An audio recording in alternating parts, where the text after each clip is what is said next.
నమ్మకం అమ్మ లాంటిది. మా మీద మీ నమ్మకం మిమ్మల్ని తప్పకుండా అమ్మని చేస్తుంది.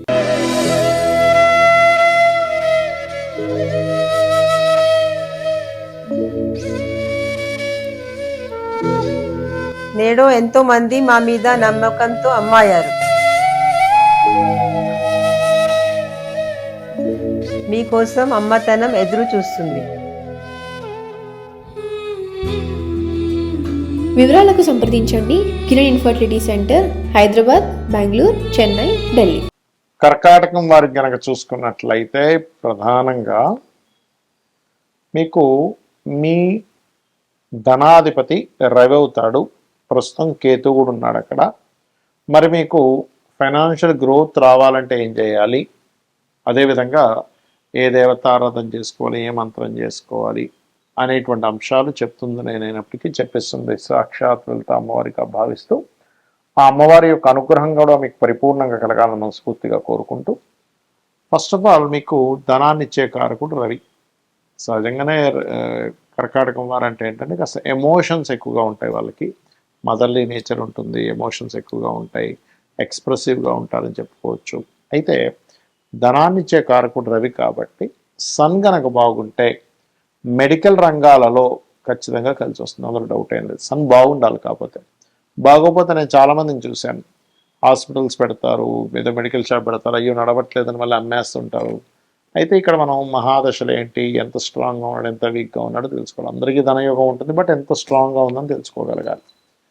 అయితే మరి మీకు ఈ ధనాన్ని ఇచ్చేటువంటి కారకుల్లో ముఖ్యంగా భాగ్యదశమాధిపతులైనటువంటి రవికుజులు ఎవరైతే గురుకుజులు గ్రహాలు మరియు రవి, ఈ మూడు గ్రహాల దగ్గర మీరు ఎప్పుడైతే రెగ్యులర్గా దీపారాధన చేస్తుంటారో నెయ్యితో, ప్రధానంగా నెయ్యితో దీపారాధన చేయాలి. ఈ మూడు గ్రహాల దగ్గర చేస్తూ వాటి చుట్టూ ఒక 9 ప్రదక్షిణాలు చేసుకొని అదే ఆలయంలో ఉన్న స్వామివారి కానీ అమ్మవారి దగ్గరికి వెళ్ళి మీరు ప్రధానంగా ఏంటంటే ఓం సుబ్రహ్మణ్యేశ్వర స్వామి అయిన నమః, ఓం దత్తాత్రేయాయ నమః అనే మంత్రం చేస్తూ ఉండాలి. ఇవి చేస్తూ మీరు ఓం సంపత్కరీ సమారూఢ సింధుర వ్రజ సేవితాయ నమః అనే మంత్రం చేస్తూ ఉండండి.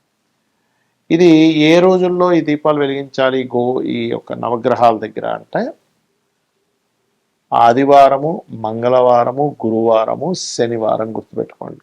ఈ రోజుల్లో ఖచ్చితంగా వెలిగించండి.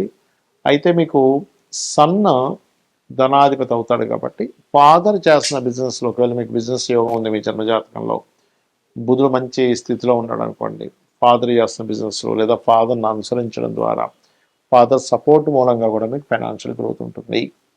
అయితే ఇక్కడ ధనయోగం లేనటువంటి జాతకం ఉండదండి, ఎప్పుడైనా గుర్తుపెట్టుకోండి. ధనయోగం ఏ రేంజ్లో ఉంది, ఏ రూట్లో ఉంది, అంటే ఏ మార్గంలో ఉంది. అది ఎలాగంటే కొంతమంది చూడండి, హీరోలు, యాక్టర్స్ అవుతూ ఉంటారు, మోడల్స్ అవుతూ ఉంటారు. అప్పుడు వాళ్ళకి ధనయోగం లగ్నంతో సంబంధం ఉంటుంది. మీకు ఎప్పుడైనా ధనయోగం గనక లగ్నంతో సంబంధం కలిగింది, ఇందాక నేను చెప్పినటువంటి మీ రాశికి మీ లగ్నానికి ఏదైతే కాంబినేషన్ చెప్పానో అది లగ్నానికి సంబంధం వచ్చింది అనుకోండి, మీరు ఒక మోడల్ గానో లేకపోతే మీరు ఒక యాక్టర్ గానో, ఇప్పుడు అంటే మిమ్మల్ని చూస్తే ధనం వస్తుంది అన్నట్టుగా. ఇప్పుడు యాక్టర్స్, మోడల్స్ వీళ్ళంతా అదే కదా, అట్లా అన్నమాట. అలా కాదండి, కుటుంబ సభ్యులతో ఉంటే కొంతమందికి బాగా కుటుంబ సభ్యుల సపోర్ట్తో ధనయోగం వస్తుంది, కొంతమంది కుటుంబ సభ్యులతో దూరంగా ఉంటే ధనయోగం వస్తుంది.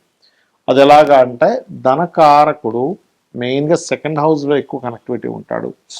అలాగే సెకండ్ హౌస్లో ధనాధిపతి కనుక ఉన్నట్లయితే పర్టికులర్గా వాళ్ళు వృత్తి అంటే ఏదైతే వాళ్ళు జాబ్ చేస్తారో ఆ జాబ్ మూలంగా వస్తుంది, కానీ వ్యాపారం మూలంగా రాదు అక్కడ.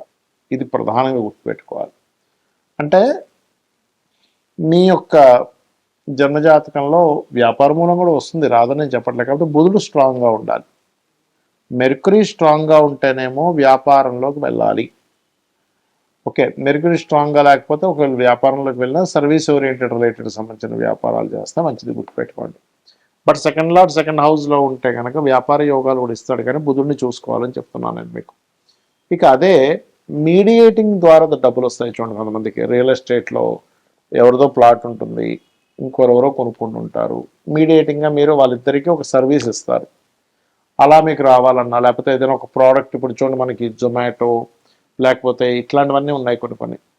అవి ప్రోడక్ట్ వాళ్ళది కాదు, ప్రోడక్ట్ ఒకరు అమ్ముతారు, ఇంకొకరికి అవసరం ఉంటుంది, వీళ్ళ మధ్యలో ఉండి వాళ్ళు ఒక యాప్ క్రియేట్ చేసి చేస్తుంటారు. అలాంటప్పుడు ఏంటంటే థర్డ్ లార్డ్ ఇస్తున్నాడని అర్థం చేసుకోవాలి. అంటే థర్డ్ హౌస్ కనుక మీకు ధనయోగంలో కనెక్ట్ అయితే అప్పుడు మీరు ఓకే నేను ఆన్లైన్లో మీడియేటింగ్గా ఏదైనా చేయాలి, అంతేగాని అలా ఆన్లైన్ అన్నాను కదా అని వెళ్ళిపోయి మీరు ఆన్లైన్లో ఈ పేకాటలు ఇవి ఆడటం కాదు.